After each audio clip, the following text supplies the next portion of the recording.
샬롬. 9월 4일 하나님께서 오늘 우리에게 복된 날 주신 줄로 믿습니다. 믿음으로 승리하는 하루 되기를 소원합니다. 하나님께서 우리에게 주시는 말씀 예레미야 27장 12절부터 22절의 말씀입니다. 제가 봉독해 드리겠습니다. 내가 이 모든 말씀대로 유다의 왕 시드기야에게 전하여 이르되 왕과 백성은 바벨론 왕의 멍에를 목에 메고 그와 그의 백성을 섬기소서. 그리하면 사실이라. 어찌하여 당신과 당신의 백성이 여호와께서 바벨론의 왕을 섬기지 아니하는 나라에 대하여 하신 말씀과 같이 칼과 기근과 전염병에 죽으려 하나이까. 그러므로 당신들은 바벨론의 왕을 섬기게 되지 아니하리라 하는 선지자의 말을 듣지 마소서. 그들은 거짓을 애언함이니이다. 이는 여호와의 말씀이니라. 내가 그들을 보내지 아니하였거늘 그들이 내 이름으로 거짓을 애언하니 내가 너희를 몰아내리니 너희와 너희에게 애언하는 선지자들이 멸망하리라. 내가 또 제사장들과 그 모든 백성에게 전하여 이르되 여호와께서 이와 같이 말씀하시기를 보라, 여호와의 성전의 기구를 이제 바벨론에서 속히 돌려오리라고 너희에게 애언하는 선지자들의 말을 듣지 말라. 이는 그들이 거짓을 애언함이니라 하셨나니 너희는 그들의 말을 듣지 말고 바벨론의 왕을 섬기라. 그리하면 살리라. 어찌하여 이 성을 황무지가 되게 하려느냐. 만일 그들이 선지자이고 여호와의 말씀을 가지고 있다면 그들이 여호와의 성전에와 유다의 왕의 궁전에와 예루살렘에 남아있는 기구를 바벨론으로 옮겨가지 못하도록 만군의 여호와께 구하여야 할 것이니라. 만군의 여호와께서 기둥들과 큰 대야와 받침들과 이 성에 남아있는 기구에 대하여 이같이 말씀하시나니 이것은 바벨론의 왕 느부갓네살이 유다의 왕 여호야김의 아들 여고니야와 유다와 예루살렘 모든 귀인을 예루살렘에서 바벨론으로 사로잡아 옮길 때에 가져가지 아니하였던 것이라. 만군의 여호와 이스라엘의 하나님께서 여호와의 성전과 유다의 왕의 궁전과 예루살렘에 남아있는 그 기구에 대하여 이와 같이 말씀하셨느니라. 그것들이 바벨론으로 옮겨지고 내가 이것을 돌보는 날까지 거기에 있을 것이라. 그 후에 내가 그것을 올려와 이곳에 그것들을 되돌려 두리라. 여호와의 말씀이니라. 아멘. 네, 오늘도 행복하시고 또 성령 충만한 하루 되시기를 축원합니다. 영화 감독자이기도 하고 제작자이고 배우였던 그 골디 혼이라고 하는 분이 아마 11살 때부터 굉장히 남다른 부분이 있었기 때문에 어른들이 물어봤다고 합니다. 너는 커서 영화 배우가 되고 싶니? 아니면 댄서가 되고 싶니? 아니면 무용가가 되고 싶니? 뭐가 되고 싶니? 그렇게 물었다고 합니다. 그때마다 이 골디 혼이 대답하기를 저는 행복해지고 싶어요. 네, 그렇게 이야기했다고 합니다. 너는 영화 배우가 되고 싶냐, 댄서가 되고 싶냐, 무용가가 되고 싶냐라는 걸 자꾸 물었지만 그러나 그 어떤 것이 되는 것이 중요한 게 아니라 자기는 행복해지고 싶다 이렇게 대답했다라는 거죠. 무슨 말인가요? 우리가 대부분 빨간 집에 사는지 파란 집에 사는지 노란 집에 사는지 그것은 중요한 게 아니라는 겁니다. 어느 색깔의 집이든지 그곳에서 행복하게 사는 게 더 중요한 문제라는 것이죠. 그런데 사람들은 의외로 내가 무슨 색의 집에 살아야 될지에 대해서 너무 집착하는 그런 경향을 가질 때가 있다는 것이죠. 오늘 우리가 읽었던 본문을 보면 에레미야는 유다의 왕이었던 시드기야에게 말씀을 전합니다. 이제 앞으로 바벨론 왕을 섬기게 될 것인데 비록 포로가 되더라도 우리가 좀 그런 상황이 되더라도 그러나 하나님의 말씀대로 순종해서 살아가면 정말로 우리가 이제 제대로 살게 될 것이다. 그리고 회복이 될 것이다. 이제 이런 이야기를 하는 겁니다. 그런데 그렇게 하지 않으면 칼과 기근과 전염병으로 죽게 될 것이다. 그런 이야기를 합니다.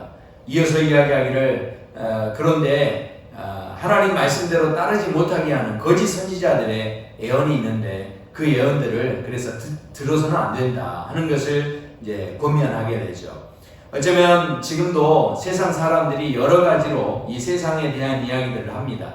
하지만 생각해 보십시오. 뭐 요즘 세상이 이렇다 저렇다 뭐 사람들이 다 그렇게 말을 하지만 어떻게 보면 이것이 객관적인 사실이기보다는 그렇게 말하는 사람들이 지금 어떤 틀을 가지고 그 세상을 지금 보고 있는지를 그냥 알려주는 것 뿐입니다.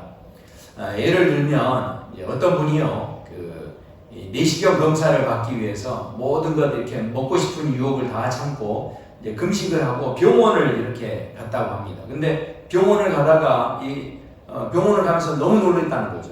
왜냐하면 우리나라 길거리에 식당이 그렇게 많다라는 겁니다. 하루아침에 식당이 막 생겨나는 게 아니었을 겁니다.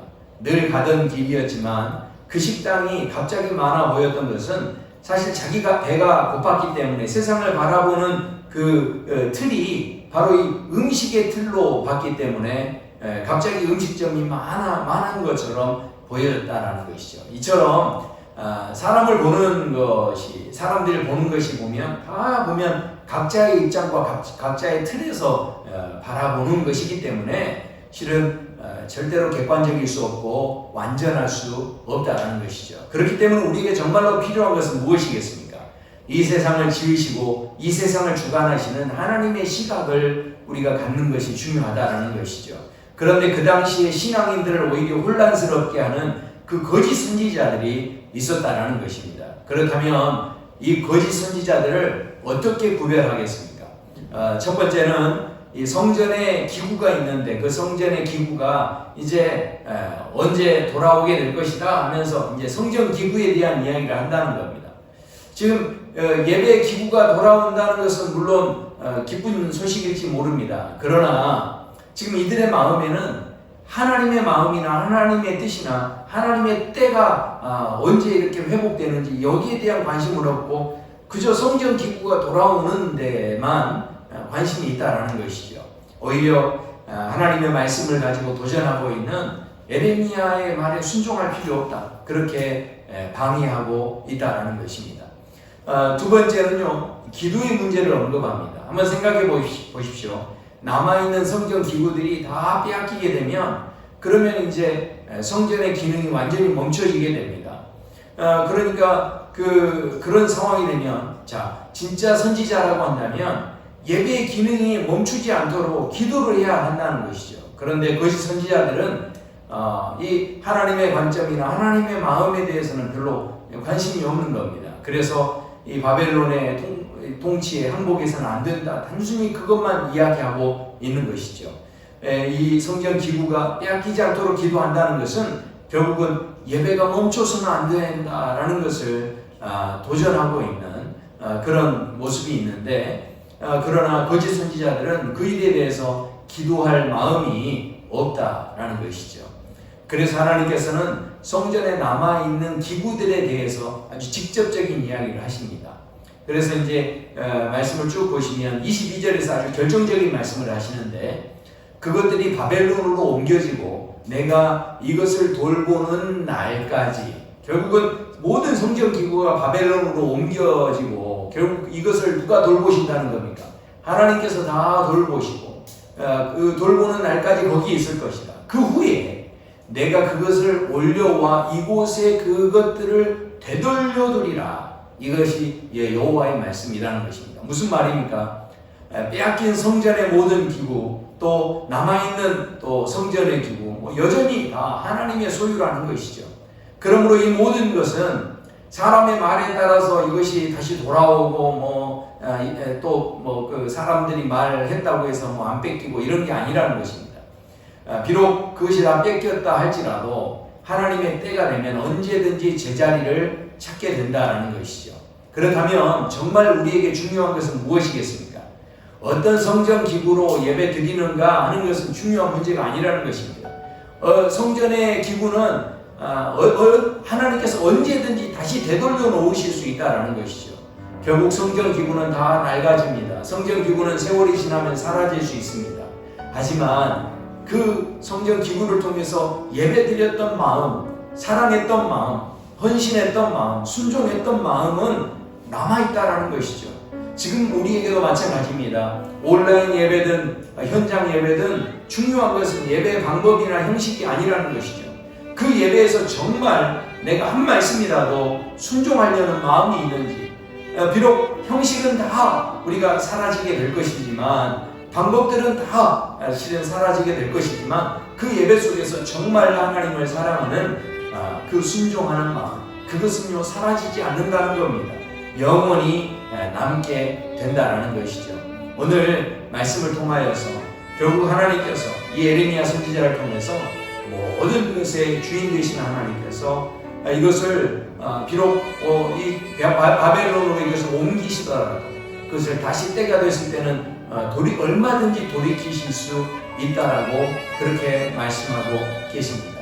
그렇기 때문에 우리가 다시 한번 이 말씀을 보게 될 때 우리가 사람의 생각으로 보는 것이 아니라 하나님의 마음, 하나님의 관점으로 이것을 보는 것이 얼마나 중요한지 모릅니다. 당장은 이해가 되지 않더라도 이 바벨론 느부갓네살에게 섬기게 되는 일이 당장은 이해가 되지 않더라도 분명하게 하나님 뜻 안에서 이것을 회복시키시는 그런 때가 있다라는 것이죠. 중요한 것은 형식이나 방법이 아니라 그 가운데서 내가 어느 자리에서 지금 있든지가 아니라 한 말씀이라도 하나님의 마음, 하나님의 뜻을 아는 자리까지 우리가 도전하면서 나아가는 것이 그것이 바로 영원히 남을 수 있는 진정한 투자가 되어질 수 있다는 것입니다. 함께 기도하겠습니다. 아버지 하나님 감사합니다. 주님, 저희가 빨간 집에 사는지 파란 집에 사는지 노란 집에 사는지 실은 그것은 그렇게 크게 중요한 문제가 아닌데 저희가 이 땅에 사는 동안 너무 엉뚱한 것에 집착하고 또 매달리고 있지 않은지 다시 한번 돌이켜봅니다. 아버지, 그 집 안에서 살아갈 때 우리가 누구보다도 행복하게 살게 하시고 누구보다도 하나님의 은혜를 누리며 살게 도와주시옵시고 정말 하나님께서 이루시고자 하는 그 귀한 뜻, 하나님의 눈을 가지고 이 땅을 바라볼 수 있는, 하나님의 마음을 가지고 이 땅을 바라볼 수 있는 아버지 귀한 마음을 저희에게 허락하여 주시옵소서. 오늘도 우리가 다시 한번 이 모든 만물의 주인이 하나님이심을 분명히 믿습니다. 지금 당장에는 답답해 보이고 지금 당장에는 억울해 보이고 지금 당장에는 아버지는 전혀 이해가 안 되는 그 모든 일들이 일어나고 있지만 그러나 아버지 낙심하지 않게 하여 주시옵소서. 거짓 예언자들에게 속지 않게 도와주시옵시고 우리가 끝까지 어떤 형식의 상황을 매이지 않게 하시고 우리의 마음이 더욱 하나님의 마음에 집중할 수 있도록 아버지 함께하여 주시옵소서. 하나님의 뜻을 온전히 이루어드리는 우리 모든 성도들의 삶이 되기를 소원하고 감사하며 예수님 이름으로 기도드립니다. 아멘. 네, 오늘도 행복한 하루 되십시오. 샬롬.